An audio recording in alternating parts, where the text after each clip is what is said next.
Now let's get to Bob's T-shirt. The Bob's T-shirt I absolutely love.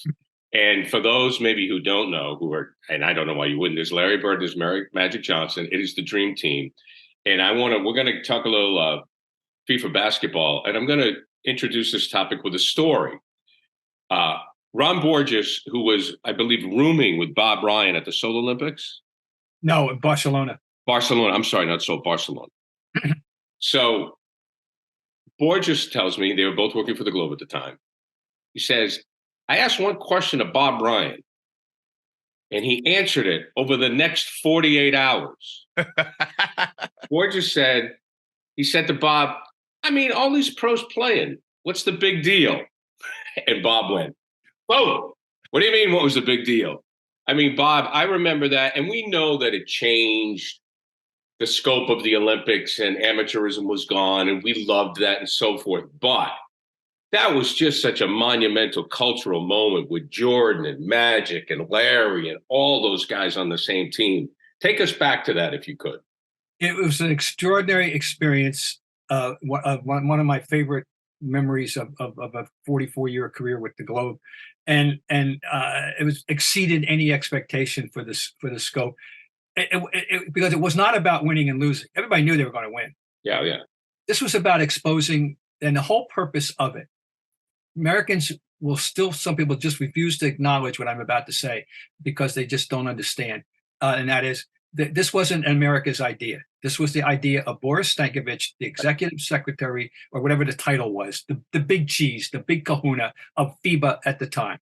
He was a Serb who had, and he had been a basketball player. Anyway, he was the cheese of all the rest of the world's basketball FIBA. He wanted to raise the bar to show the rest of the world where they have to be by bringing in the Americans' best players and showing that what this is what you're going to strive for. And we didn't even vote for it, by the way. But we reluctantly went into this. Stern went along with it, and we constructed this dream team. In 1992 to go to the Olympics, the first professionals, but it wasn't our idea. Okay, so the tip off was immediate. We get to Portland for the tournament. We had to qualify, by the way, for the Olympics. We had to qualify, and it was a tournament of the Americas, North America, South America. It was in Portland, Oregon, and our first game was against Cuba.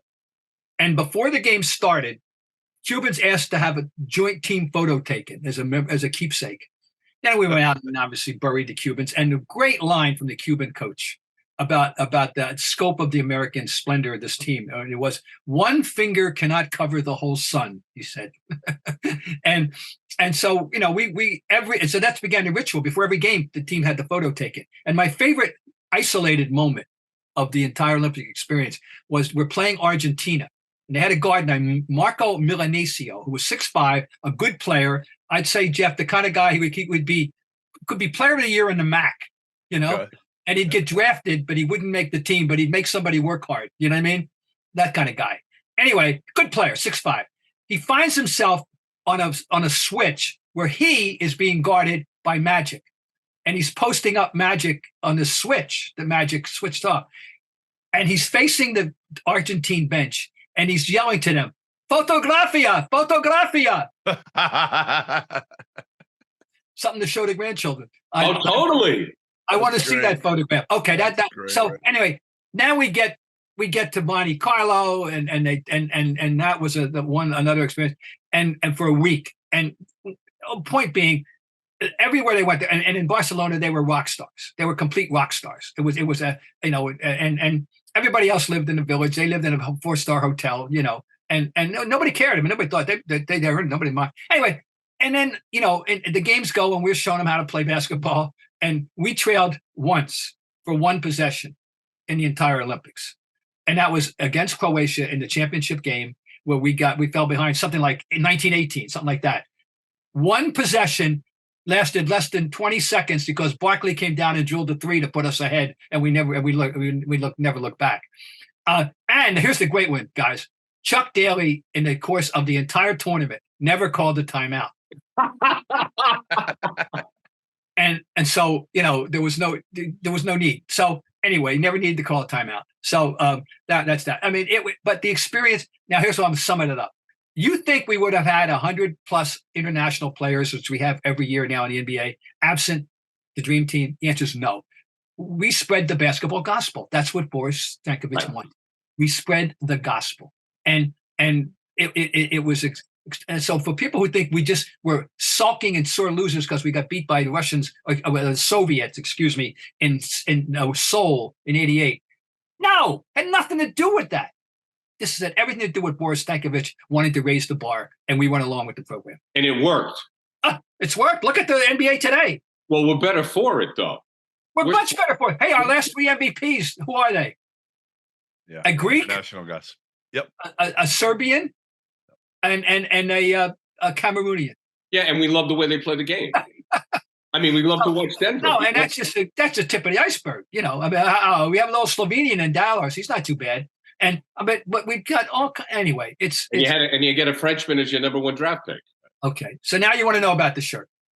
Go ahead. It's the last day in Portland at the Tournament of the Americas.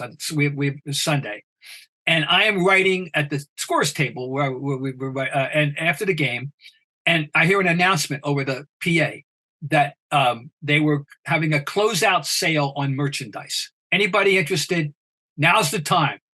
I went up to the stand and found this T-shirt, a Larry Magic T-shirt. And on the front, you can see their images. On the back, done as the respective 10 commandments are their achievements at the time in 1990 by 92. So I've had this shirt for 31 years, and it's one of my great possessions. I love that. I break it out on important occasions such as this one.